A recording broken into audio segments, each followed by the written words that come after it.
kings, we pound for pound. UFC thrills, stills, nights get loud. Big EQP, that's how we get down.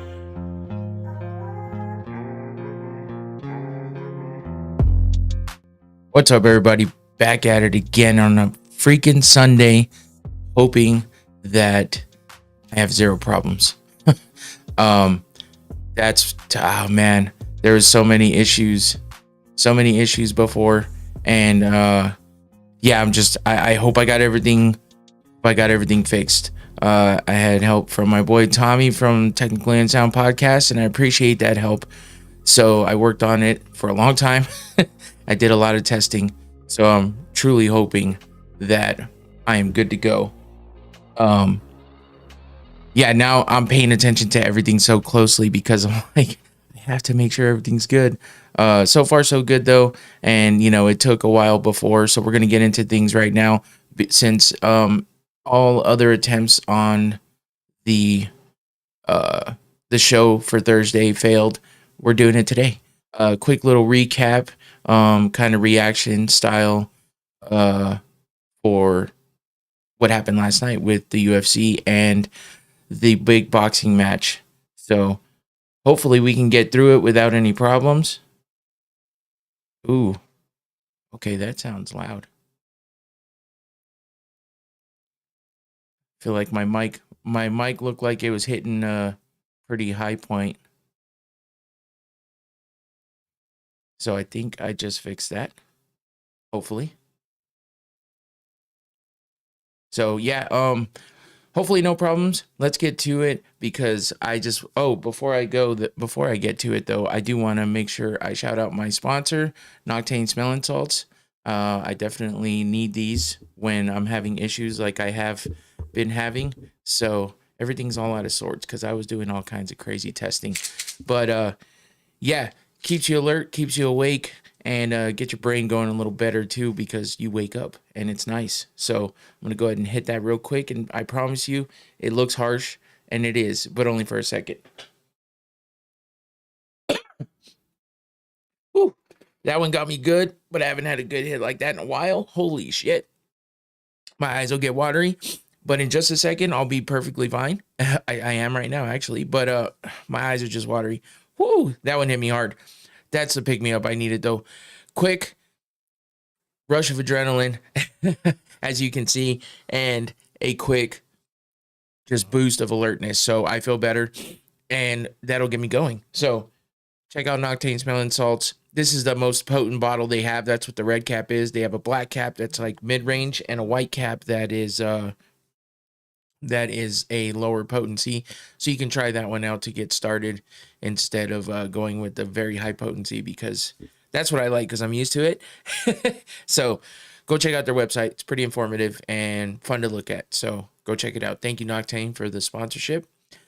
And that'll be it for that. I basically just wanted to come on here and talk about UFC Seattle that happened last night.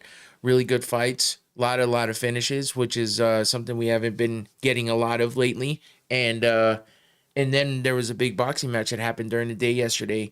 Betterbiev versus Bivol 2. A lot of illness striking that card.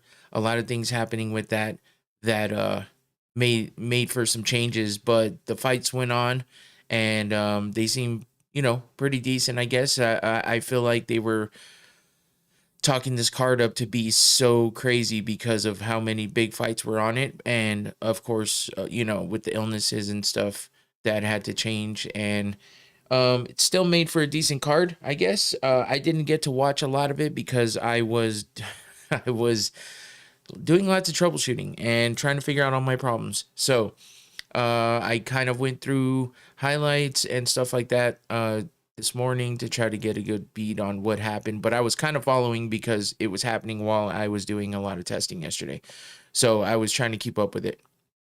But again, got to talk about it for a second because it is something that happened in combat sports. It was a pretty big card yesterday. So let's get into that right now. And again, this will be a bit more of a shortened version of the show. Just a quick recap / reaction to the things that happened yesterday because I didn't get to do the whole show. Actually, I did do the whole show like 3 times, but every time it was messed up. So, and I'm calling out my stuff here because I do like to be real about the hard part of doing this. A lot of people think it might be easy and don't understand that it's not the easiest thing in the world. So, especially going live, there's always problems that can happen, and I like to make sure that it's known that it's not easy. I have problems, and I don't try to pretend like I don't. So, but anyway, let's hope that everything holds up here. Everything's looking good at the moment. I hope everything sounds good. I feel like maybe my mic is still a bit loud, but I'm gonna keep it that way because I don't want to go too low and then you can't hear me. So Betterbiev versus Bivol 2, that was the main event for this card. It stayed that way. That was the fight that nobody wanted anybody to fall out of, and they didn't. So it's good for the card that one stayed on because it was the main event. It's a rematch, but we had Parker versus Bicoli. Parker was actually supposed to be fighting Dubois for a title, and he stayed on the card and fought Bicoli and with like 48-hour notice because I'm not exactly sure why. That was a big chance for him to take, considering he was supposed to have been fighting for a title, and instead he's fighting a 48-hour replacement. And Bicoli, who's a good fighter, don't get me wrong, it's just on that short notice, being as big as he is, it's going to be tough to come in there looking like you're in great shape. Bicoli kind of just has one of those bodies that, he's in great shape for what he does, but as far as being in perfect peak condition shape all the time, he never looks it, I guess. But he can box. He's a badass. So to take this on such short notice is tough. And then we had the other replacement fight. Shakur Stevenson was supposed to be fighting Kid Austin, who I always forget his entire name, but instead he's fighting Padley as a replacement opponent, Josh Padley. So that one was a bit tougher for the replacement coming in because Shakur Stevenson is so good, and Padley was just one of the guys that they brought in, and it was a tough fight for him. So it's 11 o'clock. It's brunch time, I guess, if you want to call it. So I'm drinking a Twisted. I'm not going as far as an old fashioned yet, but if I went out to eat right now, I'd probably drink one. So I'm not ashamed of drinking a Twisted tea while I do this, because it also helps me just flow. But so don't judge. Anyway, basically Shakur Stevenson just, had his way with Padley for the most part. He didn't exactly come out like, I guess he didn't just come out and stop him in like seconds, but basically, he did his best and comes out looking dominant. Padley put up a good fight, but in the 9th round, Shakur gets 3 knockdowns and winds up with the TKO in the 9th round. So kind of makes quick, easy work of him. And then you got, what was the other fight? Zhang Zhang versus I have trouble with his name, Caballo, I believe. Caballo got dropped and then gets back up and knocks out Zhang. So yeah, that was a crazy fight, because I was thinking Zhang was definitely going to come out and look like the world beater that he has recently. So he's 41 years old though, and that's just getting up there, winning, especially in combat sports. So you got to give him props for staying in there and sticking to it, and still getting the big knockouts that he has before. But you got to forgive me. I'm making sure that everything is working. So I'm double checking and listening in real quick, because at the moment it's tough to know for sure. But so far so good. All my testing seems to have paid off. I'm at the 11-minute mark and it's looking like we're holding up. So let's look at that Joseph Parker and Bicoli fight. you know, the headlines say stuff like Parker makes light work out of Bacoli, but you got to understand, like, he was even less of a short notice than Padley was. So for him to, you know, for him to come in like he did at this level, fighting somebody like Joseph Parker, it's like, damn. You got to give him props for doing that. But it was a second round knockout. He basically, you know, he got hit, got dropped, was slow to get to his feet, but his corner pulled him and said that was it. You know, it was over. It was kind of a corner stoppage type deal. And, you know, he just couldn't hang in there with Parker being in the, you know, he was like shadow boxing in the streets and running around, like trying to kind of do some training leading up to this fight when he was 48 hours in advance. So you got to give him props for even stepping in there. I'm sure he got paid.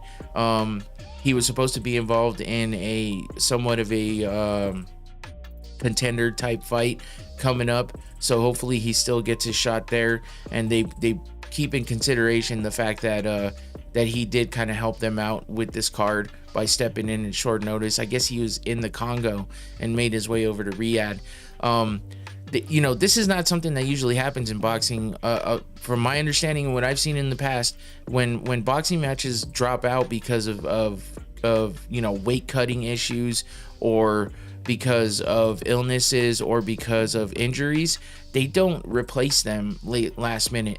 So for this fight to have gotten replaced last minute, same with the Shakur Stevenson fight, that's a new thing for the most part.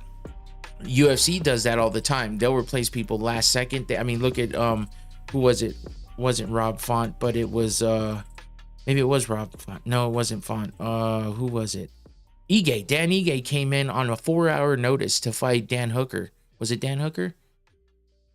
I don't remember. I got so many names in my head, but he came in on a 4-hour notice and fought and fought a pretty decent fucking fight. I think it was Dan Hooker that he fought at UFC 300, I believe. So that's what the UFC does.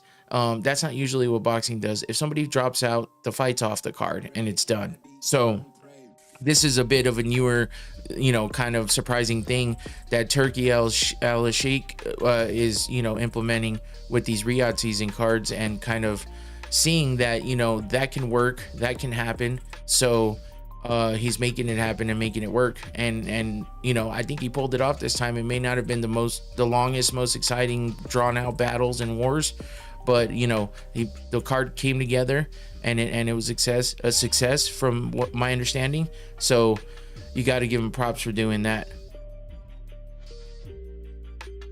But yeah, so the main event then, that leads us to Joseph Parker. I'm sorry, that's who I was just talking about. Betterbiev versus Bivol 2. You know, that went to a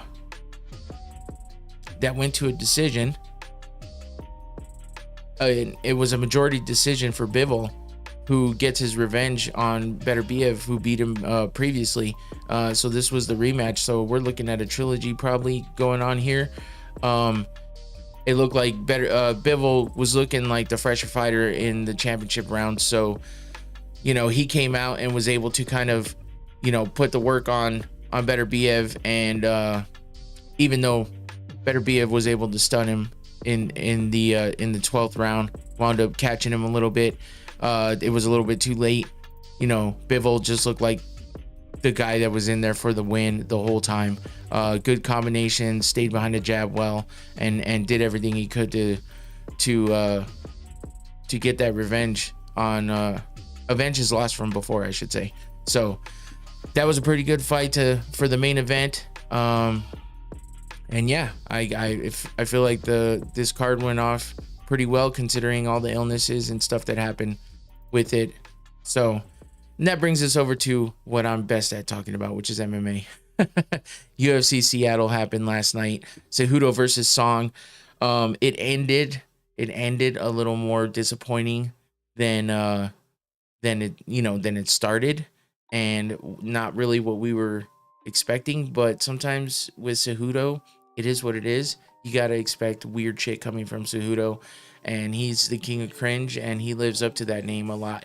As much as a lot of people say he's a great guy and this, that, and the other thing, when you just listen to him talk, even when he's not putting on the front of the king of cringe, or even when he's not being Triple C, when you just listen to him talk, to me, I feel like he just has that thing about him that makes you just be like, shut up. Just like, I don't want to listen to you. I don't want to talk to you. And I hate saying that. It sounds rude. But I mean, that's what it is. So, hold on a second. I feel like, no, maybe not. Okay. So that was the problem. That was the problem with the fight, is that it didn't end as great as it should have, because the prelims started off fantastic. Let's look at what happened with that. The prelims start off with 7 fights in the prelims, and you get all of them as finishes, which is pretty insane, because as of lately, we've had a lot of decisions. We've seen too many decisions mixed up with a couple of finishes here and there. And, you know, when you get a lot of decisions on the card, unless they're all just all-out wars, it tends to be somewhat boring, and it's a very long, drawn-out night of fights. So with this night, we started off with a bang, and it just kept going. Like, I was just wondering when the first decision was going to happen, and it didn't until the main card, which is crazy. But you know, there's this thing about the prelim curse, which is, you know, talking about how if the prelims go well and they're a bunch of bangers and it's fun, and you're just yelling and screaming at the TV or anything like that, the crowd's going crazy during the prelims, then the main event or the main card starts, and you start to just get bored, because you just saw all these knockouts, submissions, and all this other crazy shit, a bunch of finishes, and next thing you know, everyone's bored, because you have this like either wrestle fuck fight on the ground or you're just bored because nobody's taking any action. So that kind of sucks when that happens. But when you start off the night like this fight started, it was pretty crazy. So you had Modestas Bukakas beating Rafael Carcaria, I think that's how you say his name. Bukakas with the big fucking TKO win here, and that leaves Carcaria 0-2 in the UFC. You had Nursultan Ruziboyev with a big right hook to Eric Mekonico, and this was his debut. Ruziboyev gets a big win there in the second round. The first, actually, Bukakas was a first round win. Second round win for Ruziboyev. Then you get to Paige Van Zant's husband, Austin Vanderford, making his UFC debut on a short notice. He had like a 4-day notice on this one against Nikolai Veretennikov. And this one was interesting because, you know, you got this short notice fighter coming in, fighting an 0-1 guy in the UFC, and 0-1 in the UFC, that is. His overall was 12-5. And you get Austin Vanderford, who's a great wrestler. He fought for the belt in Bellator. So he comes in 4-day notice, looking, he stays ready, basically. That's what he said, and it sure as shit looked like it. So he came in, didn't have much of a, you know, time to game plan for the most part, it seems like. But his game plan is always wrestle, and he's got some striking too. So he put it on Veretennikov in the first round, comes out in the second round, does a lot of the same, just looking good throughout the fight, and then winds up finishing Veretennikov in the second round by ground and pound, because Veretennikov was just not moving.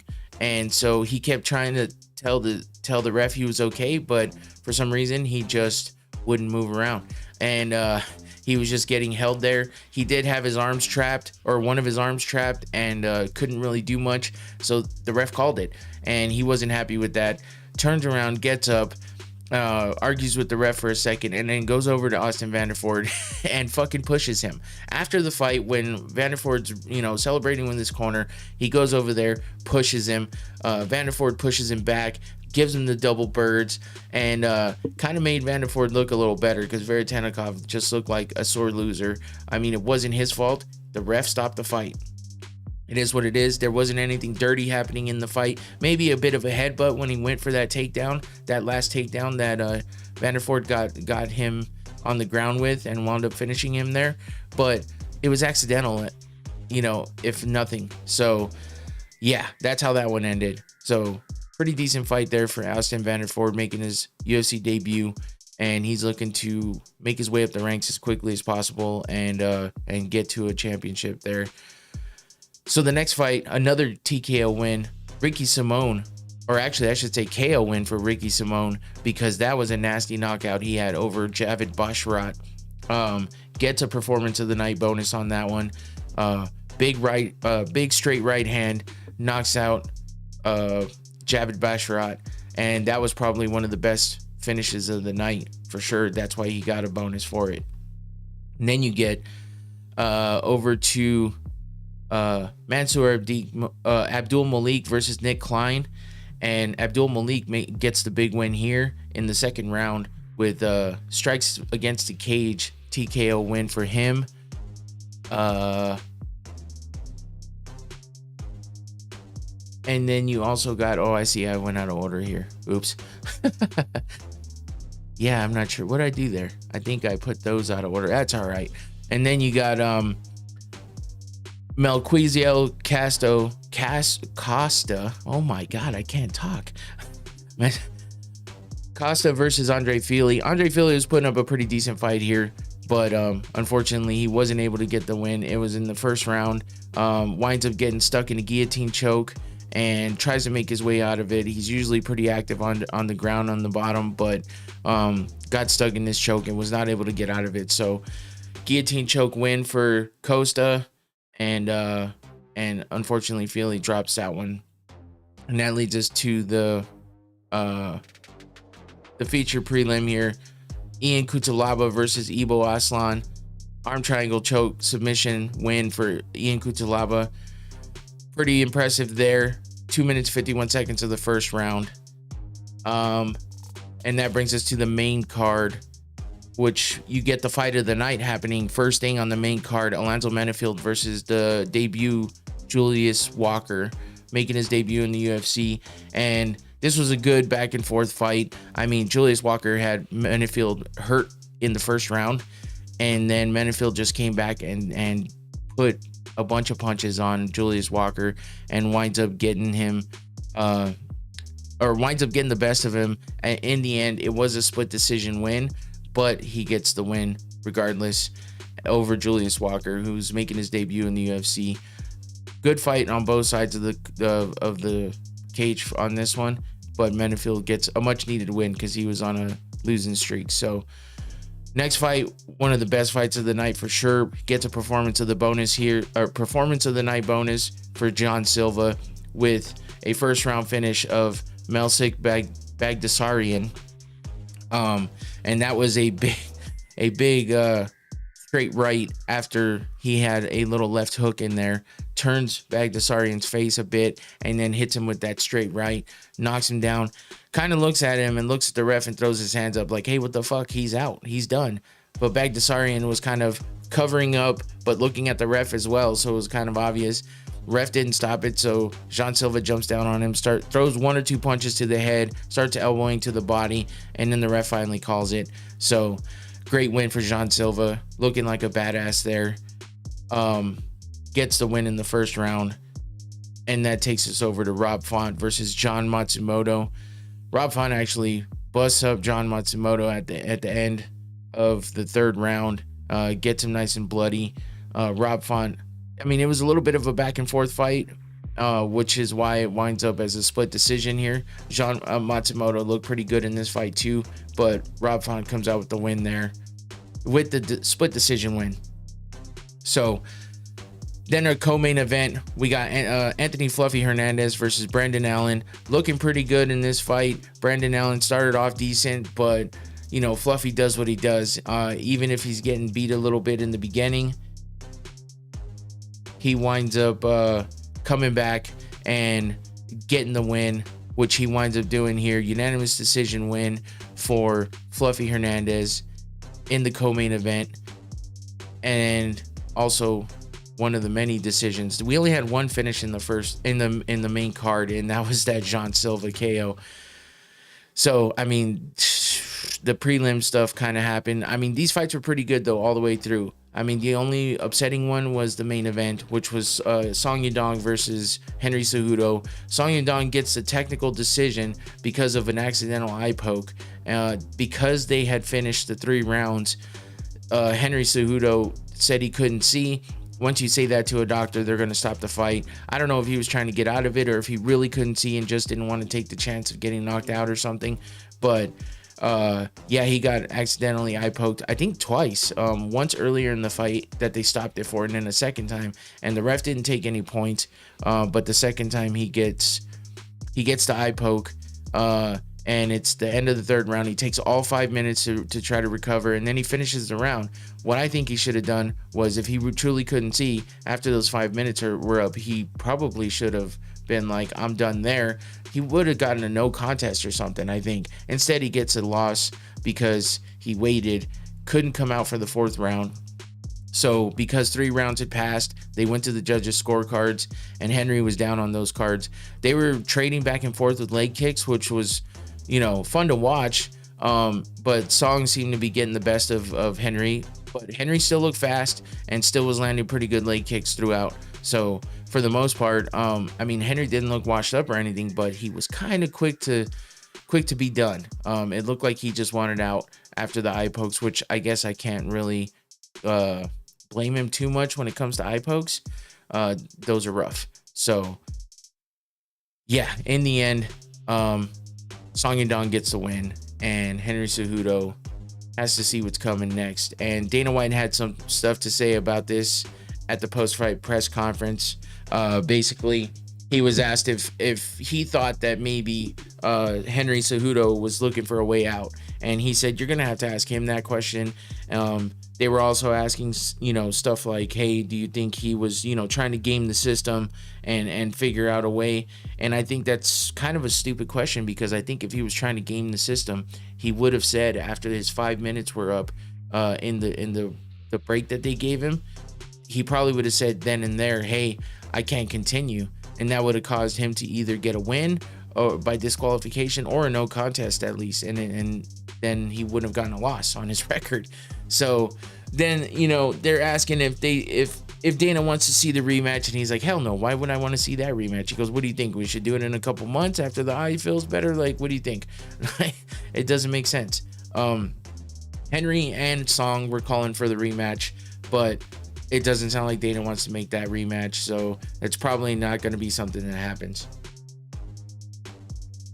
But also, I mean, Song Yadong looked good in this fight. I don't know what else to say about it, except, you know, Henry looked good as well with his leg kicks, and he was putting together some decent combinations on the feet.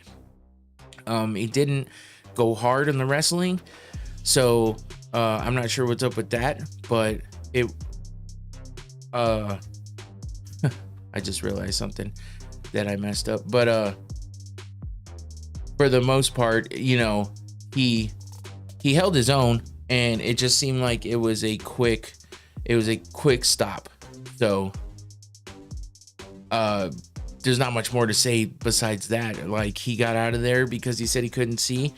He said some weird shit to Bisping at the end, like, hey, we're about to be, or it looks like we might be brothers soon, acting like he's gonna lose his eye. Whatever. So, and then the other things he talked about in the press conference were just random stuff, like thinking Weili Zhang should probably get the winner of Valentina versus Manon Fiorot so she can move up, as we talked about before. So that's something that has been discussed, and they were thinking that maybe before the announcements were made this past week, that that might be something that actually happens before the Furo fight, as in Valentina's next fight. But instead, they announced Manon Fiorot versus Valentina Shevchenko in May, I think. So, but in April, we had all those announcements for Ilia Topuria, because since I didn't get to do the show, I guess I should talk about real quick. Ilia Topuria vacating his his featherweight championship. According to Dana, that's something he did talk about. Was there's been speculation that the UFC is not going to allow double champs anymore. Like, you have to relinquish your belt in whatever division you're in if you want to go up to another division to get a belt. And Dana kind of shot that down and said, no, I think if someone has truly talented and has gone through everyone in their division and there's not a whole lot of other opponents that make sense, then yeah, he can move up. And if they want to defend both belts, they can, but they're going to be busy. So they need to be willing to do that, apparently. But so the rumor isn't 100% true, but I guess I don't know. It's probably the same as it's always been, where Dana just says you better be willing to handle the obligations of being the champ of both divisions, which means you're going to fight a lot, whether you want to or not, it sounds like. But so Ilia vacating his featherweight title. So fighting for the vacant featherweight title will be Alex Volkanovski versus Diego Lopez for the vacant featherweight title in April, on April 12th in Miami. And then also on that card was actually, I should pull open my pictures real quick because I have them all right here. Also on that card is Michael Chandler versus Paddy Pimblett. So that should be a decent fight. We got the older vet versus the new upcoming guy, but Paddy's had some lackluster fights here and there, and Chandler's always going out there to, put on a show. So they've already had some back and forth talking shit, so that could be a pretty fun fight. Also on that Miami card in April, Patricio Pitbull, who just signed with the UFC this week, is fighting Yair Rodriguez. Pretty interesting fight for a fighter that just signed after coming away from Bellator. He was a double champ over there. So he's been wanting to get into the UFC. It took a little bit. They actually asked Dana in this post-fight press conference about that and what it took to get him there. And he said it took a phone call with Pitbull, and it was done. So not sure what the disconnect was before or why it took so long after he got out of Bellator to come into the UFC, but now he's here and he's got his first fight booked on one of the biggest cards of the year so far, and one of the biggest cards in a while if it all pans out. So Patricio Pitbull versus Yair Rodriguez happening on that April 12th card in Miami. So in May, like I said, Valentina Shevchenko versus Manon Fiorot, and then you also have Belal Muhammad defending his welterweight title versus Jack Della Maddalena, JDM. That's happening in May as well. And Jack Della was supposed to be fighting Leon Edwards in, let me see, when is that fight? In March, actually next month, yeah. But now Leon Edwards is fighting Sean Brady because they took JDM to fight for the title against Belal Muhammad on May 10th. So those are just a bunch of fight announcements that were made, and that's what I was going to go over on the show on Thursday, but wasn't really able to get there because of all the problems. So those are some pretty big fun fights that they announced. And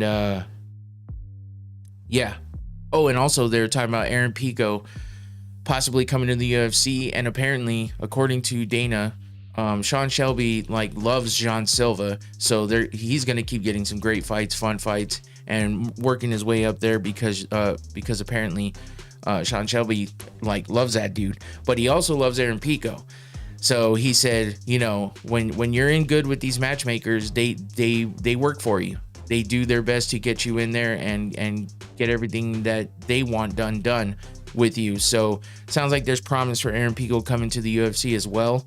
We'll have to sit around and wait and see when that gets done or how long it takes before that gets done, because Aaron Pico is wanting out of his contract with PFL right now, or previously Bellator, and wants to get out and probably more than likely go to the UFC. I'm sure that's what it is he wants 100%.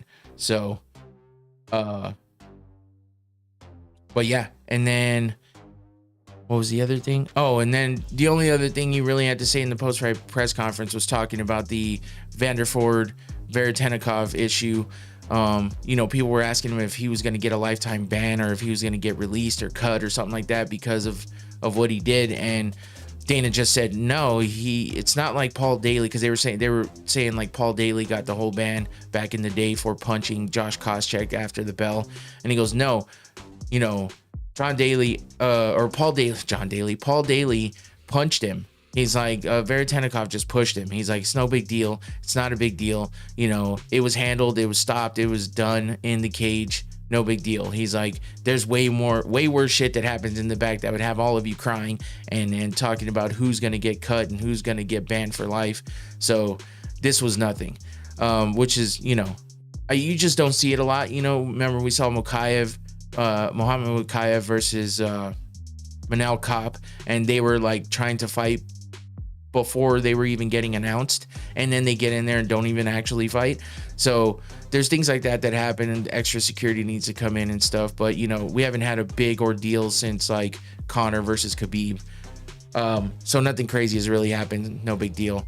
But he says crazy shit happens in the back all the time. So I could just imagine if we'll ever see some footage of any of that. I'm surprised some of it hasn't leaked already. But I'll wait and see when we get like a tell-all from somebody that tells everybody what actually he's talking about and the things that actually happen in the back. So, but anyway, that's it. That's really all that happened. I'll go into a little bit of a deeper dive when on Thursday when I do the regular show. I just wanted to touch on some of these things now, put out some content since I didn't get to on Thursday or Saturday or yesterday when I tried to yesterday as well.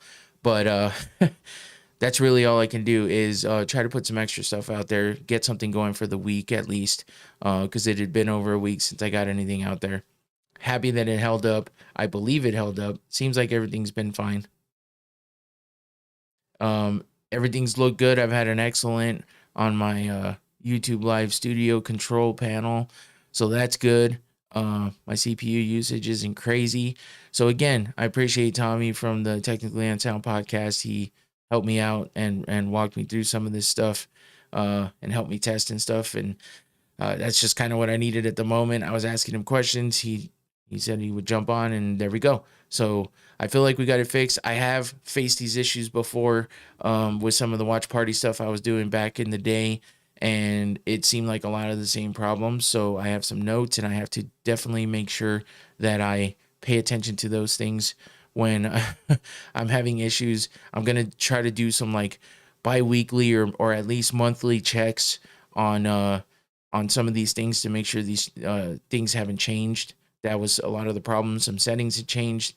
And, Infinity and Tommy had helped me with that in the past.